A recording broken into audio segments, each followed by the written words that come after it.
ನಮ್ಮ ಮನೆಯಲ್ಲಿ ನಮ್ಮ ಹೆತ್ತ ತಾಯಿಗೆ ನಾವು ಯಾವ ರೀತಿ ಗೌರವವನ್ನು ಕೊಡ್ತೇವೆ, ಅದೇ ರೀತಿ ಇವತ್ತು ನಾವು ನಮ್ಮ ಬದುಕಿಗೆ ಆಶ್ರಯನ ಕೊಟ್ಟಂತ ಕಾವೇರಿಯ ಪೂಜೆಯನ್ನ ನಾವೆಲ್ಲ ಹಮ್ಮಿಕೊಂಡಿದ್ದೇವೆ.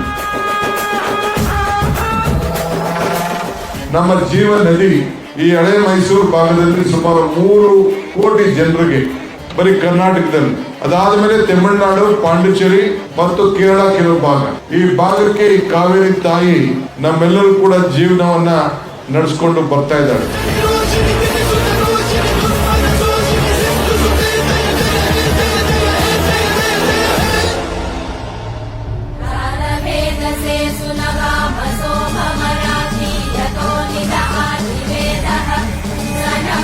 जगति दुर्गा